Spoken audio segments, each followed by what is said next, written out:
I was saying to Trevor before you got here that like the OkCupid marriage success rate is like higher than the Tinder. But you must say it when we're recording. Oh, we are recording. No, we're rolling. we're waiting for this thing. Oh no, I thought we were rolling. We are saying this. Okay, sorry. We are.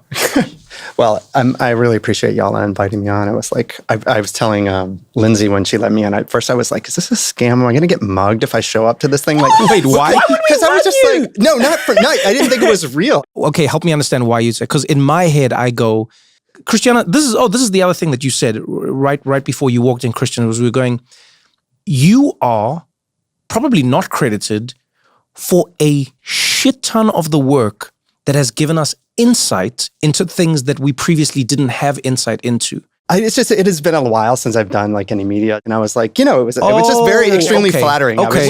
Which we noticed because we're like, he's been quiet for the last 10 years. Just like try to lay very low. And what prompted that? I'm curious. I mean, y'all must have much, especially you, such a thick skin. Like I just can't deal with Twitter and like all of this stuff, just like people talking at you and about, it just bothered me. So I was like, you know what? I'm good. Okay, well, you know what? We should jump into that, but I just want to set the scene a little bit, for people who aren't familiar with you. I think there are a bunch of people who won't be familiar with you. Yeah, of course, yeah, for sure. But then there are a ton of people who should be not just familiar with you, but almost grateful to you. Super grateful. Because they are probably in a relationship, or they are married, or they could even be the product of the work that you've created. Do you know what I mean? Yeah. So just so I don't butcher it, like, you're one of the people who basically started OkCupid. Yeah, for sure. So help me break this down. Like because we live in such an app age now. Of course. Take us back a little bit. What was OkCupid when you started it, and like what was this world? Oh gosh. So we started OkCupid in 2003, and it had which is obviously like so old for the internet, and it actually had its origins. We all worked at SparkNotes, the like study guide site before, and we had a little part of SparkNotes called Spark Match, which was just like, because we were like, SparkNotes is for kids who aren't doing well in school or like high school, college, like what else can we do to keep them occupied on our website? And so it was just, you fill out a profile, almost like a bio type of thing, old school. And you can just browse human beings instead of like content on the internet. And that's like, in 1999, that was something that just didn't exist, right? And SparkNotes was super popular. It actually crashed because we didn't know what we were doing. And so we kind of like bookmarked that in our minds. And then when we left SparkNotes, we decided to launch OkCupid, which is basically just like the same thing with a different name. Yeah. And it was just, a place to message and find other people, which in 2003, you couldn't really do online. I used to try to like find someone I knew in high school or something in 2002 or 3 and just couldn't do it. I didn't dare do that because when I was using the internet around that time, first of all, we had dial-up. Yeah, sure. The whole like... Yeah, I remember that well. Like that whole thing. Like your computer was fighting everything to get into this place called the internet. Yeah. So I didn't search for anyone. I would go to one web page if I was lucky and just stay there. And then the closest I came to it was like chat. Yeah. Just like chat. Like IRC or... Exactly. AOL Messenger. AOL. Exactly. AIM. Yeah, we didn't really have... I think we had IRC. Yeah. Like it was the lightest chat clients that you could imagine because the computers were so... They were so basic back then. Of course, They were so basic. But that's part of the reason I wanted to talk to you specifically and I wanted to have you on is because, we're in 2025. We are living in a world where everyone feels like they're inundated by everything and most of it seems to be digital. Yeah. So our politics, our matchmaking, our work finding, our working, if it's not from the office, our connecting, our talking to our parents' kids, everything is in this world. And I thought, who better to have this conversation with than somebody who was sort of like at the genesis of it all. And in many ways, one of like the forefathers of the thing that we're now in. Like I always wish you could actually go and get like Benjamin Franklin and all of those people. No, just to actually yell at them. Edison, the inventors. Yes, but you know why? Because everyone has ideas of what they would want or what they would say. Well, the founding fathers never intended if you look at their writing. But it would be so great to sit with them and go, hey, did you intend this? Yeah. Like, okay, look at the world now and tell me what you intend. And in a way, I feel like you're one of the founding fathers of the way the internet has connected people. So maybe we start with this because Christiana, you were saying something interesting just before Christian got here. You were talking about OkCupid and the matches in particular. Oh, I was saying that now looking at it compared to maybe like the Tinders and the Bumbles and on the Grinders and like, you know, the swiping, like those type of things. OkCupid kind of had like this analog feature in this digital world because you had to write about you yourself. had to write about yourself. Yeah. What your music you were into, your interests, what's your favorite books? I mean, do people even read books now? You go to ChatGPT and you're like, no, but it's just like, you know, you had to be really intentional and thoughtful and creative, and it showed so much about yourself by creating that profile. And I think a lot about MySpace. Yeah, like my for sure. MySpace and stuff like that. And then somebody would have to come and read about you. It wasn't like, you know, it's different when you go on tweets. You had to put in some time. It's like retweets and it's thoughts. But someone would have to sit down and really, pictures were a thing, but you'd have to read about this person and then make your decision. Right. It's an interesting thing to watch happen because it's definitely the case that in kind of OkCupid's heyday, and just for, I guess, background, you fill out a profile, you write about your favorite books, you write about, I don't know, what do you want out of life? Just, I don't know, whatever, how you describe yourself, what you're looking for. And then there's photos. And then there were also match questions where it could be things like, do you want to have kids? Or, you know, how do you feel about abortion rights? Or, you know, and including also crazy things like what kind of humor you might like or whatever. And everything's sort of like compacted down to just the photo with Tinder and Bumble. And I think, you know, the online dating industry is kind of hurting. And I think part of it is that you've lost so much. Yeah, it's compressed. Yeah, it made it like this quick hit, you know, and people can go through and look through tons of hot people and have these like pinging and all of this stuff. But it's delivering probably worse matches or something now. So it's an interesting topic of conversation with my friends, who helped me start OkCupid. If the time is right to try to do something else and kind of telescope it all back out again, where you actually ask people to do more and say more about themselves than just like a cool selfie or whatever. If you were giving dating today a grade, like online dating today, where would you grade it? What do you think we're at right now? I mean, first of all, online dating is way more popular than it ever was. When No, but I'm saying actually was at its prime. Not, but I know. I just don't want to sound like a hater. No. Hey, Christiana's got the Let me hate. say something. Biggest hater in the world. Okay, all right, So if you want to become a hater, you have an ally. We got a tag team. Lots of hateration in this dancery. So hateration is a great word. Don't hold back. Best new verb I've heard in a long time. I would give it like a C-, I guess. Okay.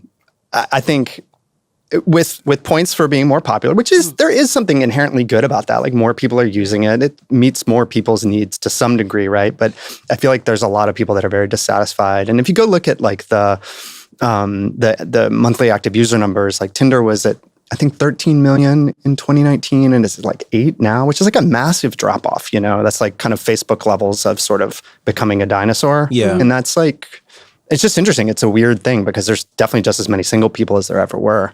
And it's not like there's a plan B. The other apps are not really absorbing those missing, say, 5 million people. Like the industry is just shrinking overall. Whereas if you look at, say, Facebook and its decline, then you had Instagram to sort of replace it. You have TikTok and like social media is as strong as ever. Yeah, people are migrating to other places. They just change where they're going. But here, people are, when they change what they're doing, they're just like, I'm out. I give up. Yeah, or whatever. I'm just going to meet people at work or like in real life, which is, or through TikTok. Or not meeting people at all. Right, or not people. Speak about a lot of my friends every one of my close girlfriends who's single, I get a text that I'm quitting the apps. Yeah. I'm quitting the apps. And it's not like they're meeting people in real life because you go out and the men are swiping. Yeah. You know what I mean? So it's just like a lot of people just surrender to be like, maybe I won't meet somebody. Yeah. So I'll speaking from personal experience, as someone who's used the apps, right? I'm young, Christiana, not like you married people. I'm young. As someone who's used the apps, I'll tell you what I think it is. I think oftentimes we'll make it seem like it's this nefarious thing that people do. Oh, people can just swipe, But I think in a way, it's a byproduct of the culture that we live in. In the same way that Amazon makes people shop more because you can shop more. Right. Yeah. In the same way that like anything that allows you to do something more will make you do it more, right? So once they made bigger bags of potato chips, people ate more potato chips. Yeah. It's just like what we're going to do as people. The same thing goes for the dating apps. And it's that you aren't in this thing because you're an asshole, most people are using it because they're searching for something. They're looking for this magical love story that they've all been told about. Yeah. And now someone said, hey, here's an app to help you find it. Here's the app that you're looking for, right? And so what you do is you then start to swipe. And in a weird way, I think a lot of people experience this.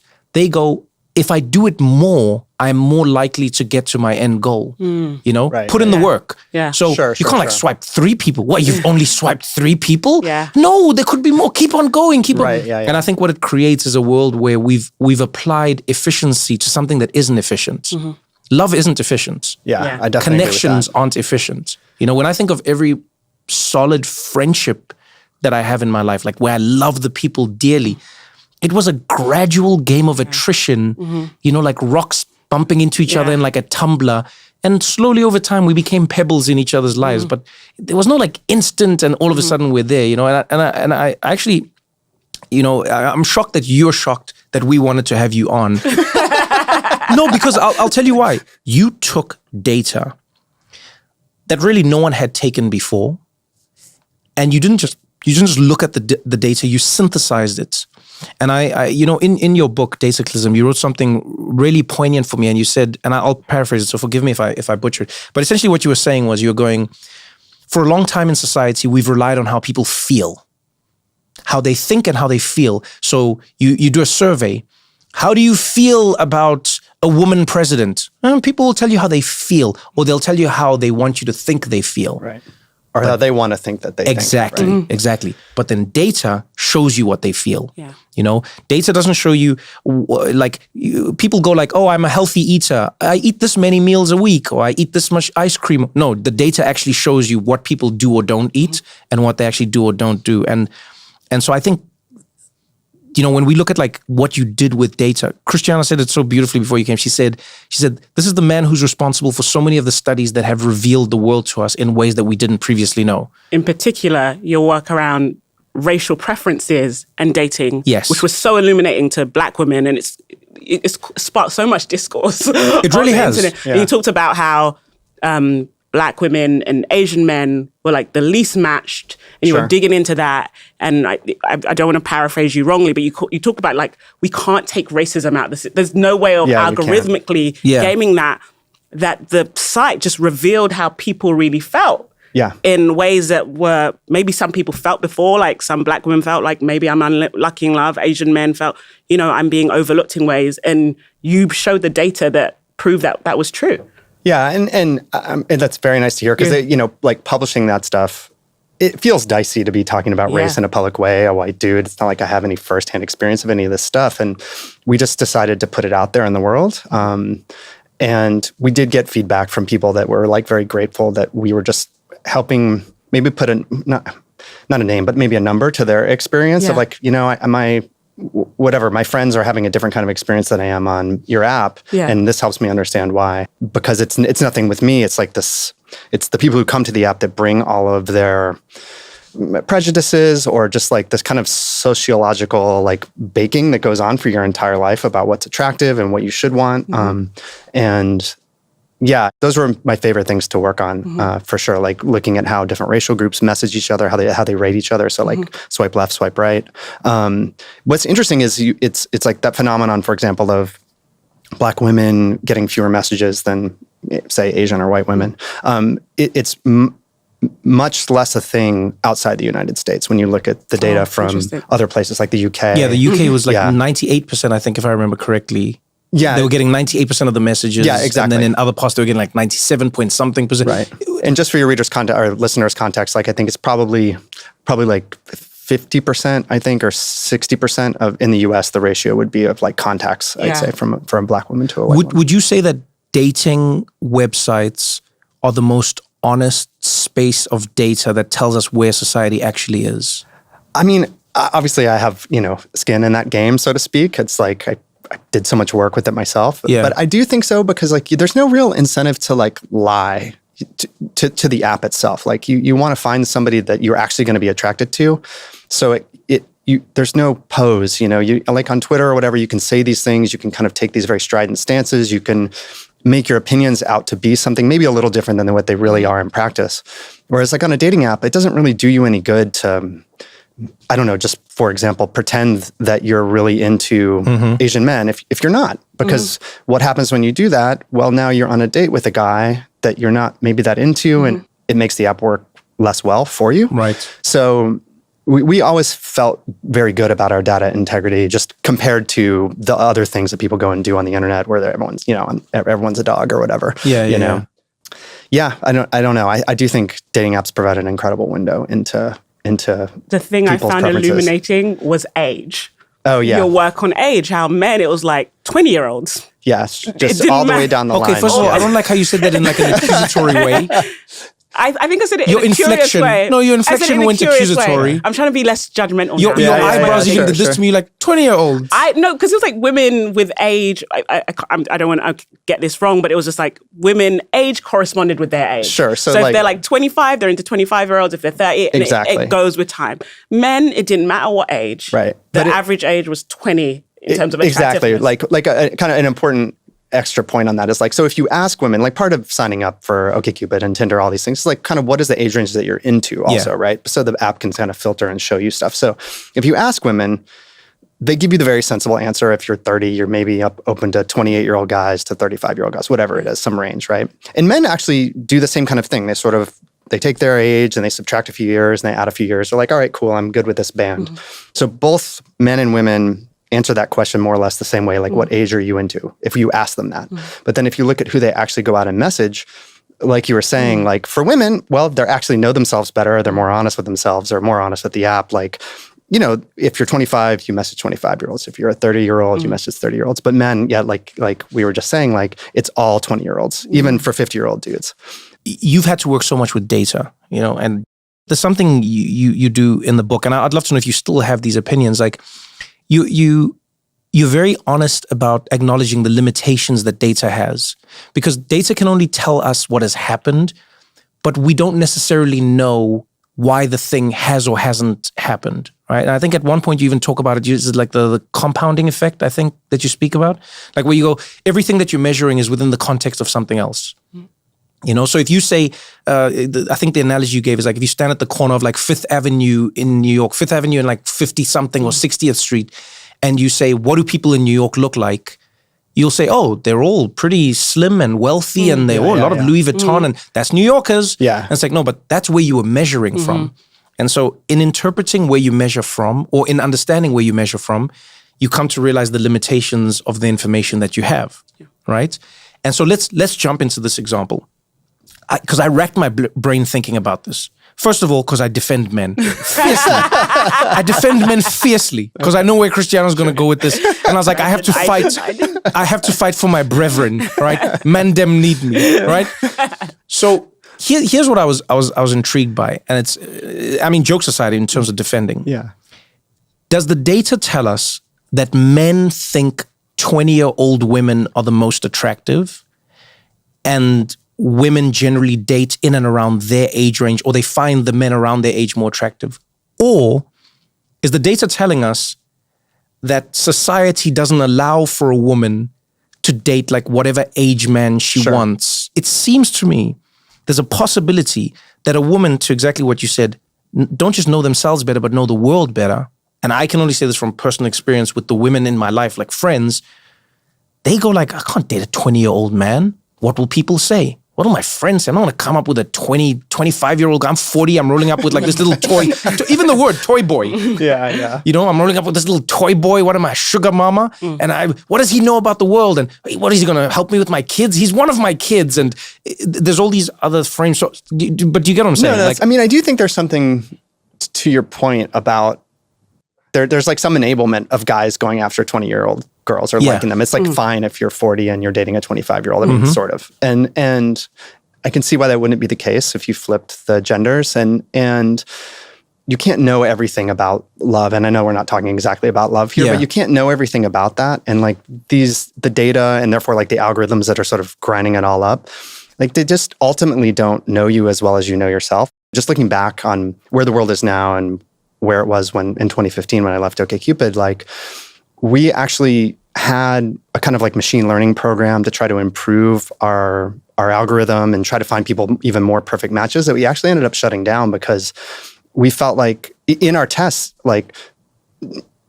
no matter how much work we put into improving the algorithm, like the ultimate arbiter was always the person who was going on the date or sending the message or whatever. Oh, yeah. And we stopped trying to guess what was going to, make people into pebbles, or to use your metaphor, like, because people don't change so much, and there's so many weird things about people, like how they laugh or the way they carry themselves, or like a look in their eye that you just can't get to through a computer, at least yet. And so, we just we always tried to be aware of what we couldn't know, I guess, if that makes sense. And I know I'm kind of ranging from your initial question, but like I do think it's interesting what people go and do in these sort of bite-sized units of like just clicking on someone, and guys click on 20-year-olds because they're hotter, I guess. And women don't do that. Because you were doing all of this machine learning stuff pre the AI advancements we have now, which are like kind of mind-blowing and terrifying. And, that's a different conversation. Yeah. How do you think now, using the technology we have now, do you think you guys could have different results? Like how can the algorithm be game to us in ways that aren't expected? I mean, if I were to start a new dating app like today, you would have to use some kind of AI. But I don't think I would try to make, the perfect match, have, ChatGPT figure out exactly the right person for me in the world. Because I just think that's like a losing game. Like, I mean, we've all been set up by friends that think, oh my God, Jenny's perfect for you. You got to meet her. And, you sit down and you're just like, ugh, or whatever. Or maybe she hates you, who knows? Yeah. I think the AI component would be better served where like the app can like have a conversation with you to get to know you better so that it can let you control more of your own experience rather than making the algorithm stronger. I guess it makes your voice in the algorithm stronger. Yeah. Does that make sense? Yeah. Like that's what I'd like to see happen. Because I think, kind of getting back to what we were saying a second ago, with the Tinders and Bumbles of the world, the algorithm is all powerful. It's just like, to use your potato chip example, it's like if you think of Tinder as like an infinite can of Pringles, you're just taking one off the top and you sit and just once eat. you pop, you can't stop. Right, exactly. So like, and it just does all the work. It's the silo, right? But I think if you can make the algorithm, make your voice and your thoughts and what you really want more subtle and more powerful within the mix of how it's showing you people, I think that would be really cool. Almost like a life coach, like if people could put up with that. I think it'd be pretty cool. We're going to continue this conversation right after this short break.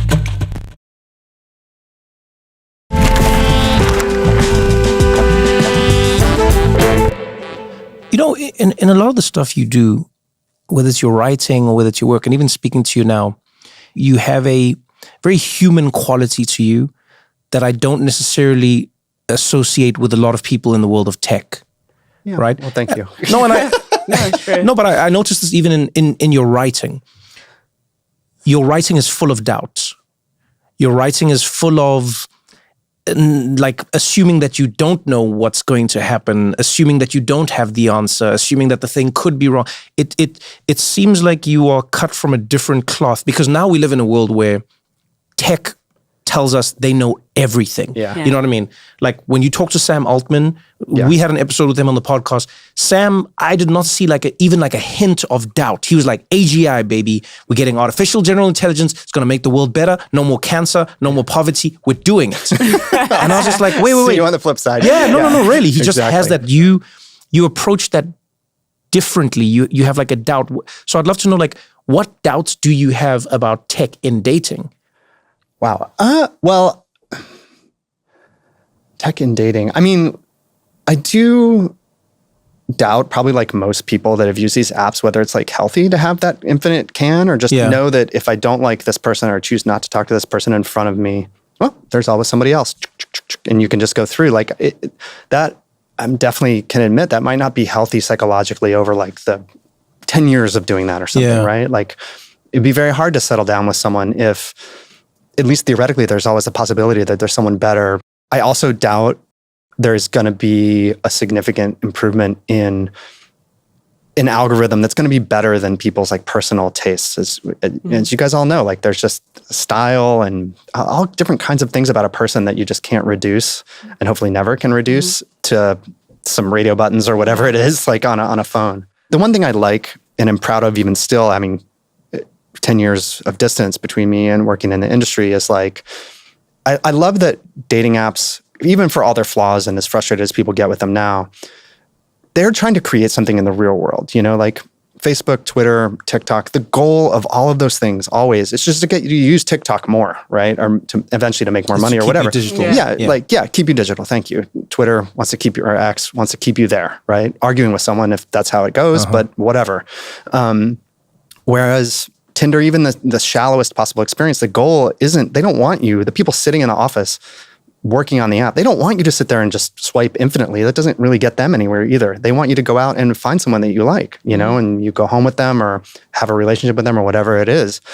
And I love that about it. Like, I think that's something that I'm proud of, that it's created, a lot of frustration and a lot of like heartbreak and a lot of, I'm sure, very douchey behavior out there in the world, but it's also created families and couples and all of these things. And obviously I'm not saying any of these things are perfect. They're frustrating, and people have always hated dating and being single, and people have always hated dating apps. They hated OkCupid at the time. We used to just like, the complaints would just like pile up, just like they hate Tinder or they hate Bumble now, it's like that's a common permanent thread, I think, of the thing. But it's cool that it does create something actual, real in the world. So I think that makes a lot of sense. Like, I think people hate dating, and they'll hate dating apps because for the most part as humans, we hate searching, but we love finding. Yeah. But we don't realize that finding is the conclusion of searching. Yeah. And the rejection component is obviously pretty heavy. Yeah. Too. Yeah. Our little monkey brains love to finish a task. Yeah. So we love to know we got to the end of something. It was a book. There's that feeling, and you may not even realize you feel it, but when you get to the last page of a book, there's a strange sense of relief and completion and peace that comes with it. Yeah, the peace for sure. It has ended. Yeah. Watch a TV show and see how you feel when they write "to be continued." you don't live. If we're honest about it, you don't live. You like go into the world just a little like left on edge. You don't have the it's the same reason I feel like we have funerals. Yeah, like the finishing of it. Can I tell you, like, I remember when was my grandmother's funeral, I remember thinking my whole life, I was like, funerals are stupid. The person's dead. Why are we going anywhere with them? They're dead. Let's just carry on with our lives. And it was only when I because I didn't get to go because during COVID, but during my grandmother's funeral that I realized what a funeral really is for. It's the closure. It's like the final confirmation that this person is in fact no longer with us, and you're going to see them go away to be no longer with us, right? Right. So when you're on a dating app, and to your point, there's 3 more. Right. Yeah. Who would stop looking? Why would you stop looking? Yeah. What kind of person would you be that you stopped? Whereas before it was like, who are you dating? Yeah. Oh, I'm dating Christiana. Why? Well, she's the only girl in the village. We're done. There's only 5 girls in the village and 4 of them are married. Yeah. All right, Christiana, let's do this thing. Yeah. And then the village got a little bit bigger. Sure. And it got a little bit, but now we've made it infinite as well. And so I wonder, like, yeah, it's hard to make, like, almost any decision you make feels like settling. Yes. Right. Yes, but I wonder, if you were to start a dating app, can you make a healthy dating app in a world that demands that the apps make as much money as they do? Because everything's about the money now, right? And I think that's like, they're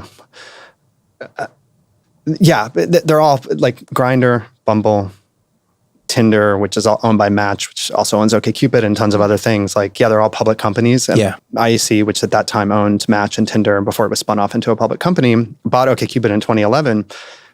They were great partners. I really liked everyone there, but definitely the timbre changed overnight of, how did you do yesterday? Yes. How did you do this week? Quarterly earnings, baby. Oh, yeah, but it comes down to the day, like information's coming in real time about how much money you're making. So I think for there to be a healthier dating app, I think it would have to be privately held. Yeah.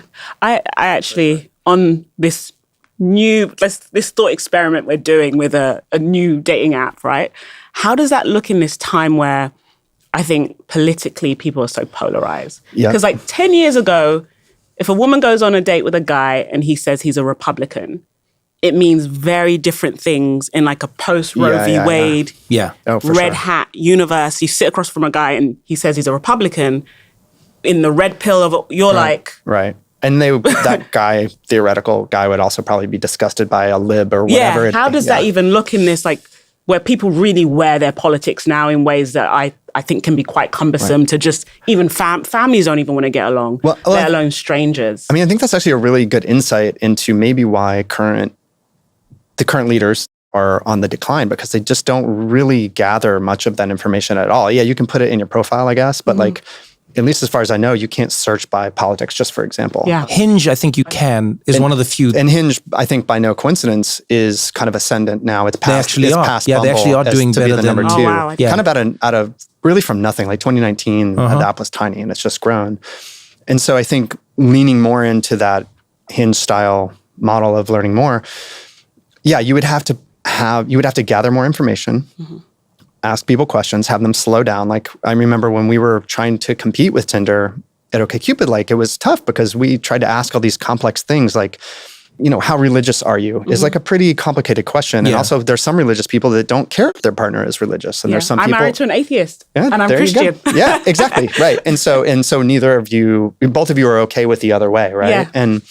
And some people are very religious and need the other person to meet them there, right? And you just have to start gathering that information and then segmenting your matches, or maybe you find someone who's MAGA and is okay with someone who isn't, for example, people are unpredictable in some ways. So there's a part of your work that speaks to how we don't actually know what's good for us, right? And a lot of research has shown us that humans are terrible predictors of the future. We generally are.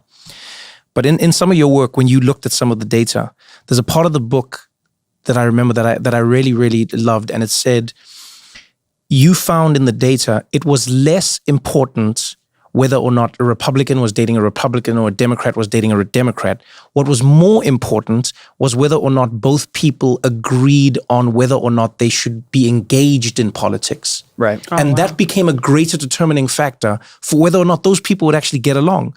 And I thought that was a beautiful insight into like how we see these things.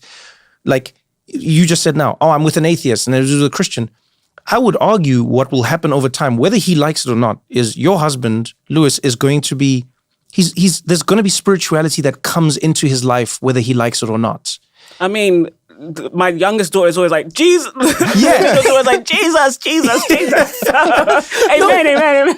But what I mean is like, I have yet to see a world where people are not affected by the people around them. Yeah. They rub off on you. Yeah, he's made me more interested in reason. There you go. But what I would contribute to a witch now, I say, it's just, I just have a stomach virus. No one has cursed to me. So, yeah, I think. But yeah, and so like, when I look at that work that you did there, right? And I see the data, I almost go, how much should we trust what we think connects us to people and what separates us? Because it seems like from the work you were doing, the data showed that wasn't true. Right. Republicans and Democrats actually could make a really good couple, but it was the fact that they thought that they couldn't that made them not be able to. Sure, exactly. And that's very well said. But I guess that's where computers can kind of do a lot of work that a normal human being couldn't do, where it's like you can gather all this information, your political affiliation, you can also gather how much that matters to you, how engaged you are politically. Yeah. And then behind the scenes, the server or the algorithm can learn what actually makes a difference. Yeah. And then act on that. But unless you have that information, even in the kind of like primitive days of 2014 or whatever, we did tons of experiments and tests and we're always sort of honing our match algorithm until we decided we had it to where the best that we could get it.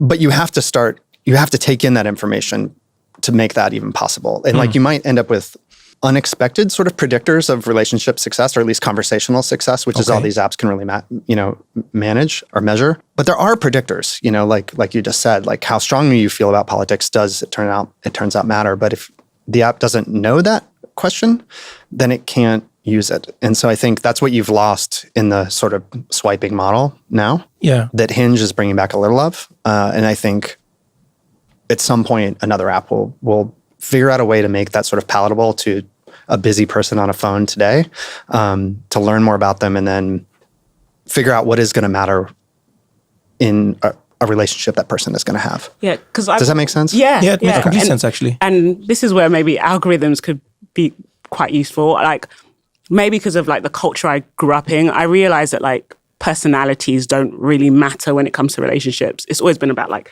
the values you have and how you rank them. Okay. Yeah. So like, Yeah, it's like a worldview thing almost. If you value, like imagine it's family, kindness. Oh, damn, I like this. So it's like if we both value money, number one. Yeah, money. We're more likely to get along. It's not just the values. There's a match in values and how we Yes. rank them. Because often, like, I thought my cultural background, I saw that marriages that didn't work, it was the ranking of those values was a complete mismatch. So maybe the man only cared about money, and the woman cared about family, right? But she also cares about money, but maybe money was like number 5 and it was his number 1.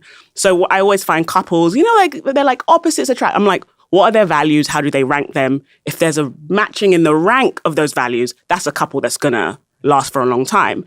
And I think what the algorithm can do is figure out. Yeah, that's what like computers are perfect what for. do the values, what does Trevor value? What does this imaginary person, how do they rank them? Let's cause a match. And the reason arranged marriages, I think, were so successful back in the day is because you're in this very insular world. You're likely to have the same values because you're raised in similar environments. But now in this world where it's like we're so global and cosmopolitan, we're porous, we're being influenced by different things just on our phone. And I think what an algorithm can then do is like bring it back. Do that work for you. Because there's a thing I asked my husband before we got married, like, what do you value? He's like, oh, you know, family, kindness, community, da, da, da. And I was like, okay, so in those things, like, what do you feel most strongly about? And when I passed that out, we matched, even though, like, again, I'm not sure about dinosaurs. And this man is like very, very historical and science-based, right? But that's amazing. But ultimately, works. we both value family, community, and kindness, and we will hold ourselves to, and a sense of duty. Right. So he's just like, I'm always like, you're my best friend. He's like, you're not my best friend, you're my wife. I can get rid of friends, I can't get rid of a wife. And I'm like, from a background where duty is, I'm the eldest daughter, I take that duty so seriously. It sounds like you and your husband both know yourselves really well too, which is important. But I think like just, again, working on our theoretical dating app here, like what you could do is you ask people to do essentially that same ranking that you just described, kindness, religion, whatever it is. People can order little tiles just for our own mental model. But then over the course of maybe continuing to use the app, you can ask like, there's questions you can ask about family, for example, that will help us understand how important family actually is. How much time do you spend doing this or whatever? How often you talk to your mom? Would you let your mother-in-law move in with you? Exactly. Theoretically. You can ask these like sort of components of that value, right? And kind of get, insofar as you can approximate the observed, like the real truth behind whatever this person's saying. Because most people probably will say family or whatever because they think of themselves as a good person. And generally that's kind of how society works, right? And then you could kind of have the sort of true value ranking underneath the hood. And then you'd also have a third measure. And now you'd know how well that person knows themselves too. You'd have what they say their values are, what their kind of inferred values are, and then how well those two things match. It would be an interesting way to understand somebody. How much do you think, for lack of a better term, the focus on pictures and the sort of like display of ourselves, how much do you think that has negatively affected our ability to partner up with people? Because I know in the early stages of OkCupid, the picture was really tiny. Yeah, that's tiny. It was a tiny, tiny picture. And you found that while people who were, let's say, quote unquote, better looking, attracted more matches and more people messaging. For the most part, it was like a gentle curve in a way. Yeah. And then when the picture blew up, all of a sudden, the attractive people got way more interest. Yeah, they get like more leverage on the pixels, so to speak, right? Yeah. I mean, it's definitely affected it. I think in a lot of ways, the focus on photos on dating apps for sure is the negative thing. Like, like we've said a couple times here, there's so much more to a person than, I don't know, just their face, like a headshot basically, right? At the same time, like we've discovered, we actually tried to turn the pictures off of OkCupid for a day just to see what would happen. And wait, you turned the pictures off? Like totally off. Yeah, this was like 2013 maybe, really as an experiment. Right. Just shut them all down, all the thumbnails, everything went away. Yeah. And as you'd expect, like the messaging environment was actually a lot healthier. Definitely attractiveness wasn't a component because you couldn't tell what the person looked like that you were trying to talk to. At the same time, people hated it. And we got so much feedback that day. We knew we were going to turn them back on, but people were just freaking out. Even though we explained it wasn't broken, we were doing this on purpose. and people are visual and they kind of they have to have the photo. So it's like, you kind of got to meet them. You have to meet them. Like a dating app can only meet people where they are, right? Like we can't force people. We actually tried another adventure into this world. Like we tried to launch, we tried to launch a blind dating app, like where we would take a photo and we would scramble it digitally, right?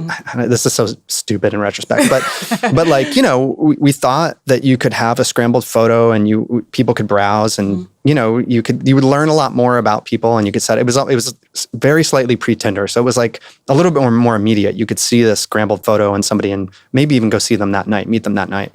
It was a total bomb. Like, you had like what, 10,000 people I think who tried it. Yeah. When we had 250,000 downloads and it was like 10,000 dates or something like this. Yeah, it just was terrible. And yeah, people just they're just not up for it, But what I liked about the learnings was this was probably one of my favorite things to discover from the data. You turned off the pictures, all right? There was like a dip for a moment. People just didn't message anyone. Then at some point it became normal. It was like almost at the same rates of messaging. And then people actually started exchanging numbers and people started hooking up and etc. And this is only in like a space of, 24, 48 hours or something like that. Yeah. It's a tiny amount of time.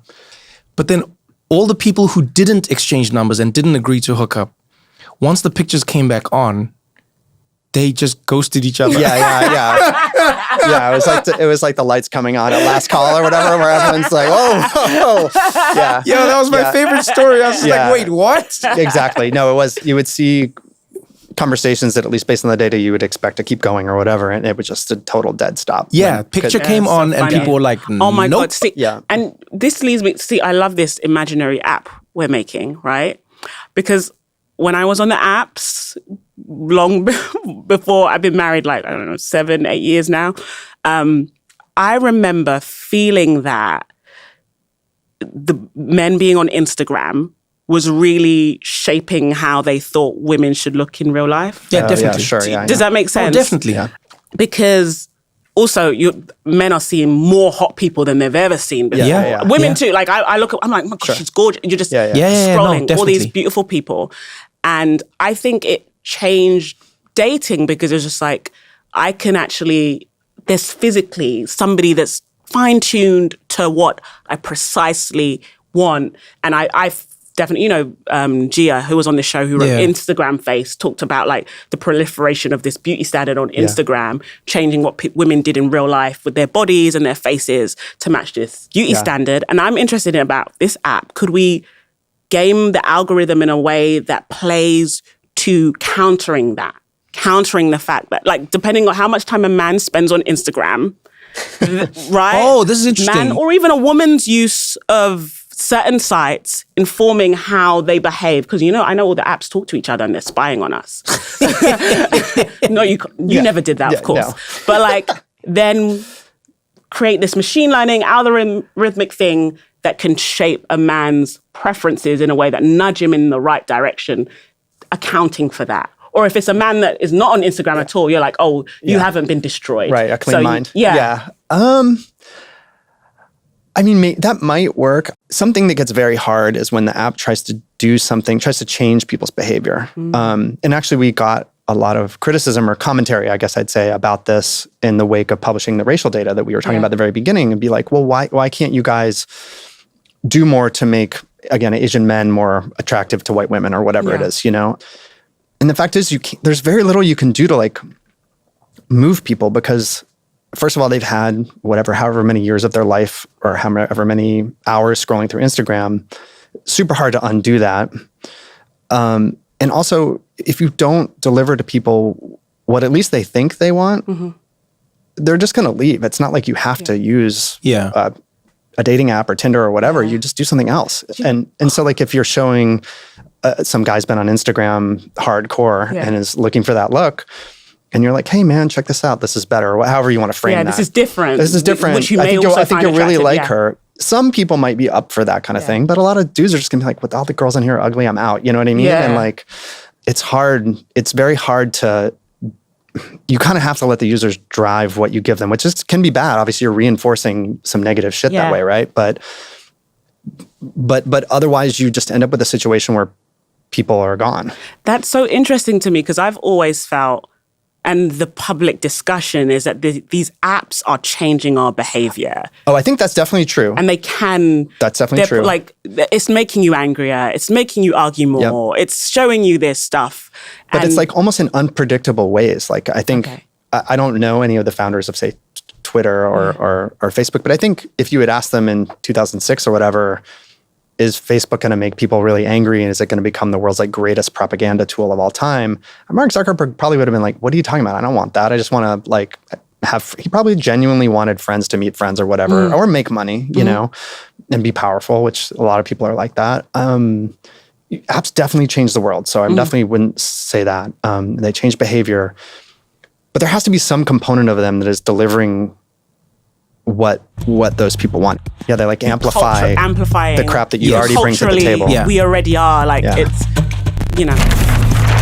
Don't go anywhere, because we got more What Now after this.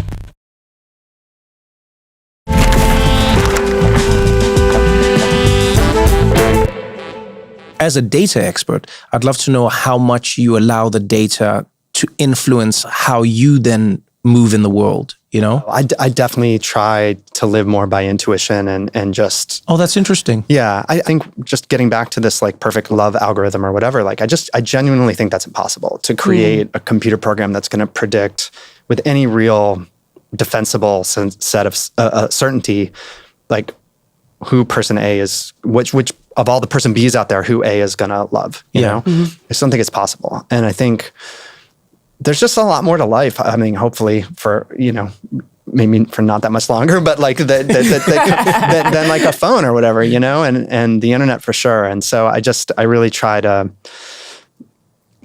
honestly, I am one of those tech people who try to stay away from all of that stuff. I like the like ability of data to like tell stories. I was actually just working with my child on an assignment about the Beatles' evolution as songwriters. And, you know, we have Hard Day's Night from 64, Sgt. Pepper 67, Abbey Road 69. And you can actually go through and see in the data of the songs, like how they've grown, how they grew as songwriters, and just looking at the complexity of the instrumentation and the chord changes. And you can actually quantify. It was like a little mini dataclysm. It was fun to do. Yeah. So I do enjoy that stuff. But back to one of your points, like I think you can be overly certain about a lot of things if you're just looking at numbers, because numbers aren't very subtle, right? They're just sort of facts that can be easily compared, and you can decide which one is bigger or better or whatever it is. But so little in life can actually be quantified down to a number, like outside of the world of sports, you know? You can try and you can pretend that like a 9.3 really captures how attractive someone is, but we all know that's not really true, right? Yeah. Like two 9.3s, there's going to be a different opinion from every person that sees these two theoretically identical people, right?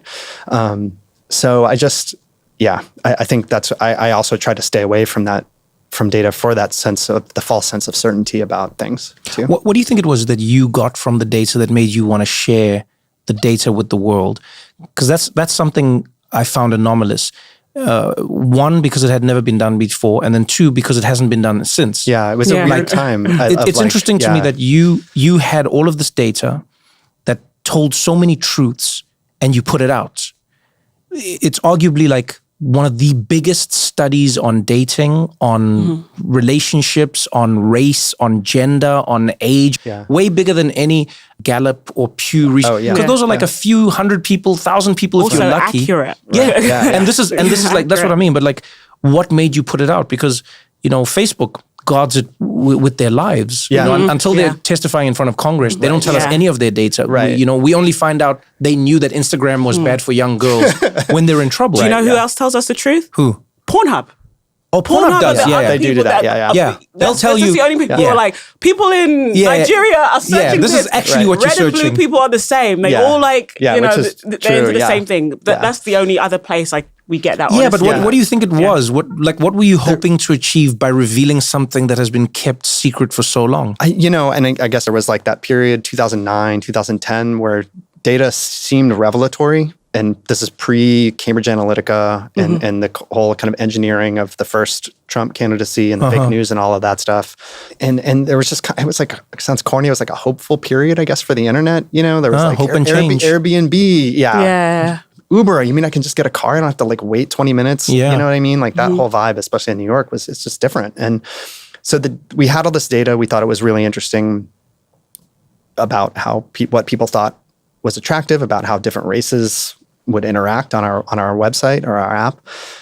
And, you know, we kind of didn't have anything to lose either. Like we were just like, all right, let's just do this. Like Facebook is $1 billion or whatever, $1 trillion company maybe now. They obviously have a lot to lose and they're heavily scrutinized. And in 2010, we were sort of under the radar. Online dating wasn't even remotely as cool as it is now. And obviously it's not even that cool now. So it was like mostly weird, even in 2010, you know? And so we figured it would be interesting. It was like the perfect like cocktail party conversation, you know? And yeah, it was, I guess it was just like, it was like a view into people that was just only coming into existence. You know, the internet obviously had been around for a while, but like there weren't websites that did the kinds of things that we were doing until 2010 or whatever. And so you couldn't have learned these things in 1999, even though the internet existed then. And like, we just thought it was cool and we could find out what people thought was hot and talk about it and maybe make fun of it a little bit and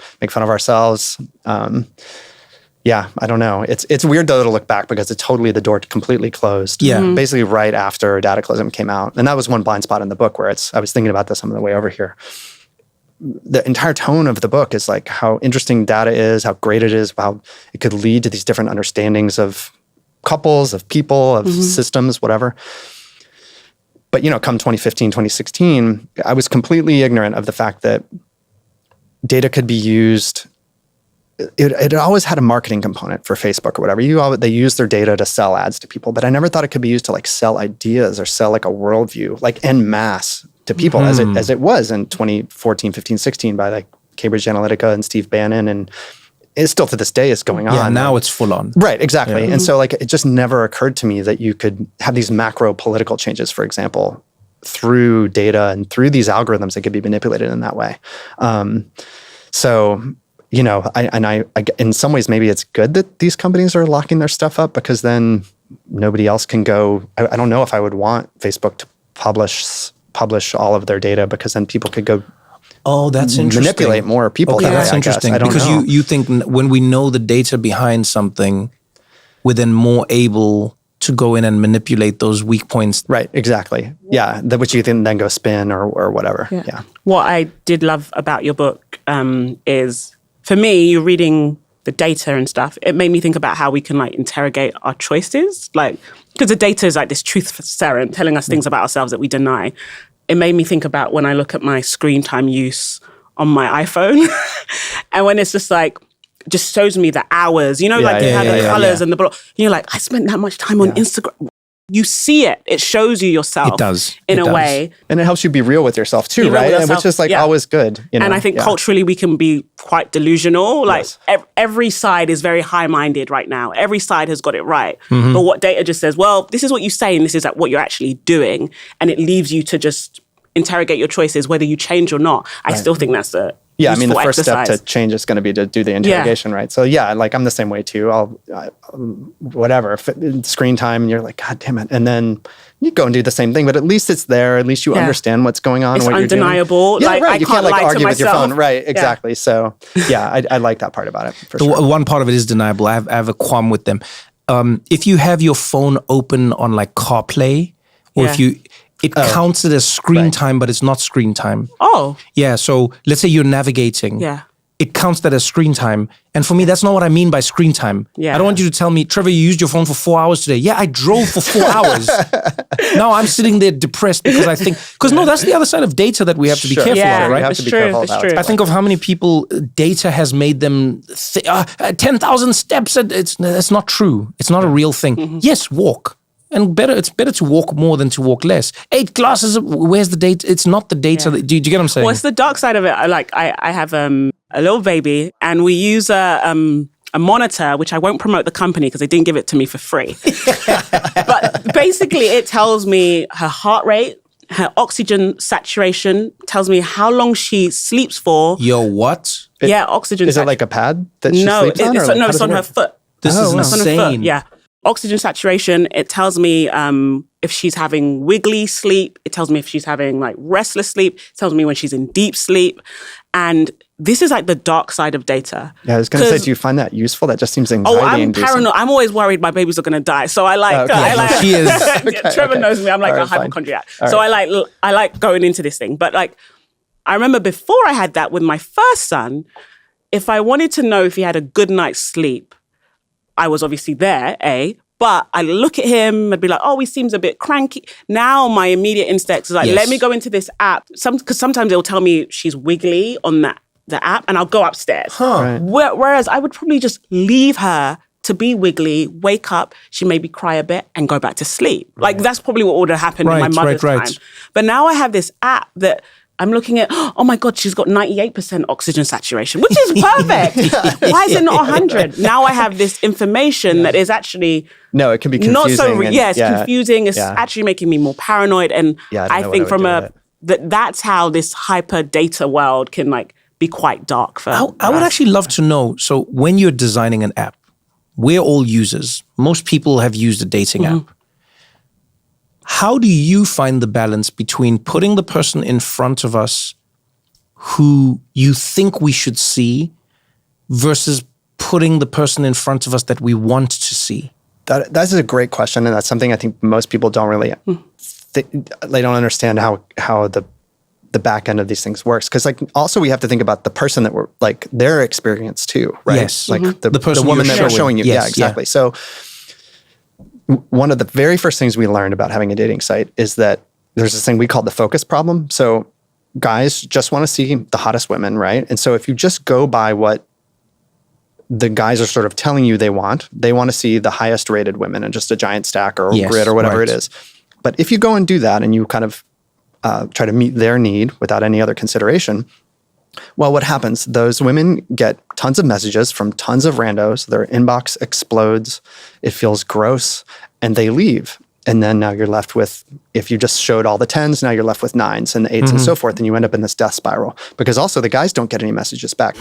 So you have to kind of look at it as a pair of people always, not just what are we doing for Trevor today? It's like, what are we doing for Trevor and this person and Trevor and this person? So everyone is in relation to another person. Yeah, you have to think of it like that because otherwise, you know, we could show you the N hottest women in the database, but that's not going to be good for you ultimately. And it's definitely not going to be good for them if we do it for everybody, right? We and I think most apps do this at this point too. We would do sort of like a hotness sort of collar. So if you're an 8 or whatever, like this is picture just on the picture, right? This would be one of the components. Right. We would show you 9s, 8s, and 7s with maybe a few 10s and maybe some 5s and whatevers, you know, just to really reduce people. That way they're seeing someone like themselves, you're seeing people like yourself, and that's the optimal sort of band for there actually being a productive conversation between the two of you.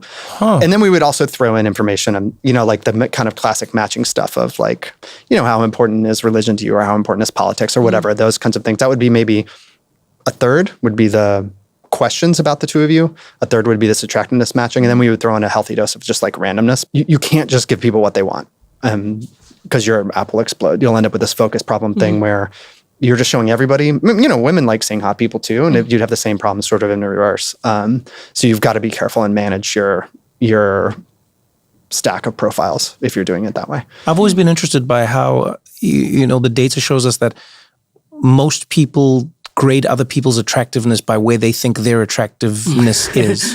It's funny. Just generally, like because everyone will, and again, we live in a world where depending on how people say it, some people will be crude and just like assholes about it. Sure. But then some people will be like overly sort of fake about it. No, I don't even see whether someone, to be honest with you, until I know them, I don't, whatever. But for the most part, when you just look at the data and the honesty, get it away from what people tell you. There is generally that band where people go, oh no, I'm out of their league. Right. And they're out of my league. Yeah. So, okay, let me ask you then a few things before we let you go. It's like, you on the back end of this, everyone is trying, I assume everyone's trying to find their fairy tale, their story, their journey, whatever it may be. Right.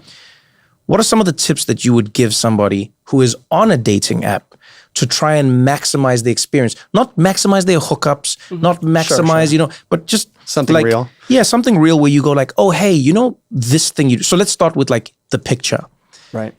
Is it better for somebody to have a Photoshop picture? Is it better for them to have a group picture, a sunset picture, a silhouette picture? Let's start with that. Just like the most basic Definitely thing. wouldn't do group. That just introduces the logistical problem of trying to figure out who you're messaging, right? Okay. Some people love the group one. I know. I'm always I think intrigued it's a by that. mistake. Yeah.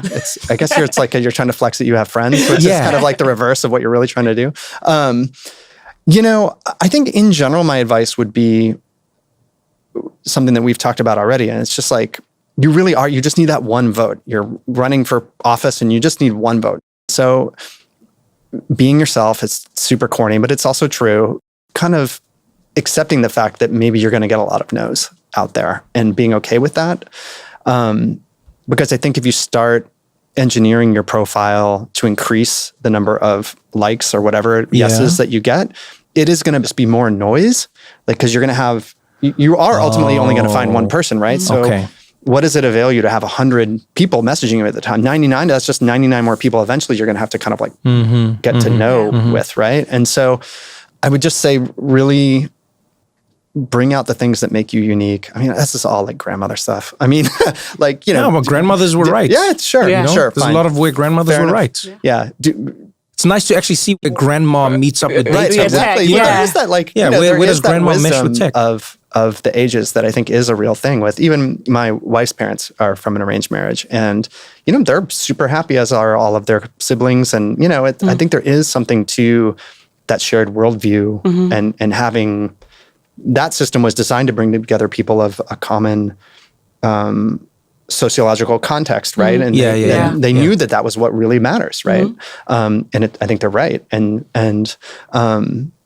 anyway, to get back to your question, like I think doing the things that make you unique, foreground those things. Don't try to like bury the lead, so to speak, and don't leave it for that second or third message.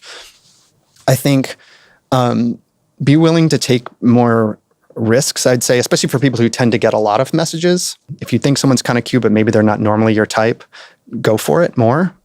Because I think ultimately that stuff is so unpredictable, especially people's digital presentations of themselves is so different than what they're actually like when they're sitting in front of you. Yeah. Many fish have been catted. Yes, exactly. There's that too. But the opposite is true too, right? Where I'm sure there's a lot of people that are present way more lamely than they would be in real life. The first time I met my husband, because we met on Twitter, and like I kind of clicked his profile. But then when I saw him walk, I was like, oh my God, he's hot. That's always better. He doesn't like his pictures. He's like, it was like a headshot that you have for LinkedIn kind of thing. Yeah, and then I was like, oh my God, better. that's a good looking man. I should have dressed up more. But you know what I mean? So it's just like, it's so interesting that you say that. Yeah. So I guess anyway, to doing it to a few things, I think put as much of yourself out there as you're comfortable doing, like your authentic self. Take more risks with the people that you say yes to, or at least engage with, and be willing to accept that the process generally sucks. It's not necessarily the app's fault. It's just how being single and trying to date is, right? Yeah. And that part of it is going to be lame or boring or terrible or awkward or worse maybe. And it's just how it goes. And you can't kind of give up. And again, like I think dating apps are very, very far from perfect. And there's tons of very great ways to meet people that you're really going to, I didn't meet my wife on a dating app. So I'm not trying to shill for these things, but I think if you're going to be in that game, so to speak, which people are, whether we like it or not. Right, it's just like being in the world. It's like having a phone now. Yeah. You can't not have a phone. You can't. Yeah. And so like just, I guess if you're going to be in that game, try to de-gamify it as much as you can. Don't sit and try to play numbers. Like I know a lot of guys will just be like, well, I swipe right on everybody because nobody writes me back. So I'm just kind of like, spray and pray type of deal. Spray and pray. Just like. Wait, actually on that point, does that change anything in how the app actually sees you? That's something I've always wanted to know. So for those people who are swiping on everything. Yeah, that's a great question. It should. I doubt it does because I just don't think the algorithm behind a Tinder or a Bumble, they put that kind of work into it to make that happen. And that's no slight against those companies. I think they just had different priorities. I think in that sort of hack developed after I left OkCupid and after OkCupid was a thing of just basically just like power swiping right on everybody and just seeing what happens. But definitely it should. I mean, kind of to our point earlier where you were saying like, if you have spent an hour on the app and you liked one person, that should be very powerful. I think it should. Yeah, I agree, as opposed to liking 1,000 or whatever. But I doubt that actually gets in there.